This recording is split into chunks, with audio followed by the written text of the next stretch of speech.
예레미야서 32장 16절에서 35절입니다.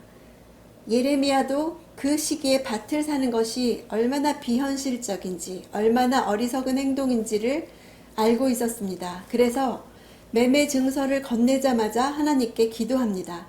믿음이 흔들리고 확신이 없을 때 우리는 어떻게 하죠? 예레미야는 불안한 자신으로부터 기도를 시작하는 것이 아니라 하나님으로부터 시작합니다. 우리도 주님이 어떤 분이신지 하나님께 들은 말씀을 가지고 기도를 시작하면 좋겠습니다. 내 혼란에 대해서, 내 의심에 대해서 가장 확실한 말씀을 주실 분이기 때문입니다. 17절을 보면 주 여호와여 보소서, 개역성경에는 슬프도소이다. 주께서 큰 능력과 펼친 팔로 하늘과 땅을 만드셨습니다. 주께는 너무 어려워서 못할 일은 없습니다. 우리가 어떤 마음으로 기도를 시작하는지 하나님은 다 아십니다. 그래서 27절에서 하나님은 예레미야가 시작한 똑같은 말로 응답하십니다. 보아라, 나는 모든 육체의 하나님 여호와다. 내게 너무 어려워서 못할 일이 있느냐? 이렇게 하나님은 인격적인 하나님이십니다. 우리의 두려움도, 의심도, 믿음 없음도, 불안함도 다 아십니다. 그런 하나님께 우리가 무슨 말을 못 드리겠습니까? 내가 이런 기도를 경험해야 다른 사람에게도, 자녀에게도 이런 기도를 가르칠 수 있고 이런 하나님을 전해줄 수 있습니다. 18절에서 23절까지 예레미야는 하나님이 과거에 하신 놀라운 일을 공손히 회상시키면서 조심스럽게 자신의 질문을 합니다. 하나님은 천지의 주인이시며 무엇이든지 하실 수 있는 분이십니다. 무슨 일이든지 공의롭게 하시며 그 행위의 열매대로 갚으시는 분이십니다. 우리도 기도하면서 신앙 고백을 드리죠.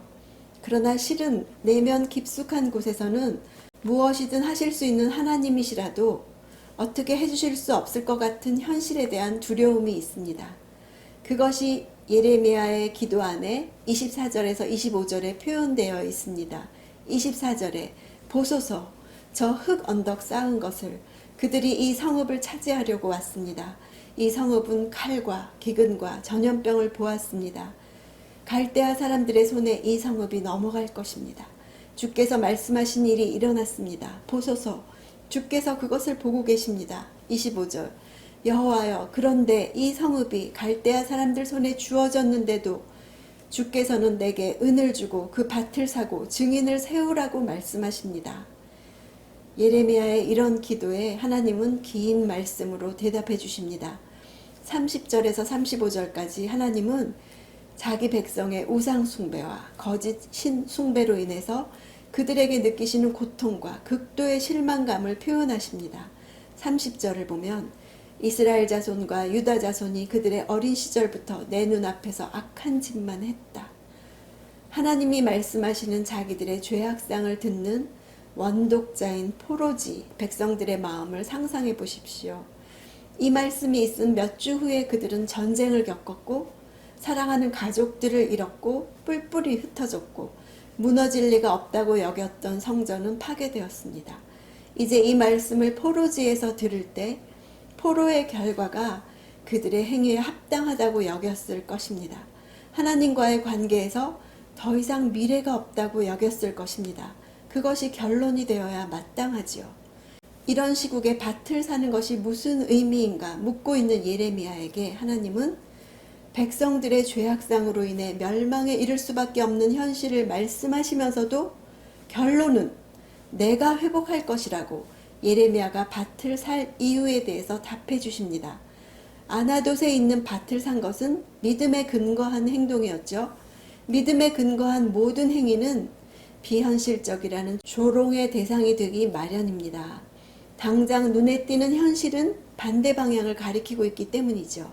예레미야는 번성하는 사회에서 파멸을 전했을 때 조롱받았고 죽어가는 사회에서 희망을 설교했을 때도 조롱받았습니다.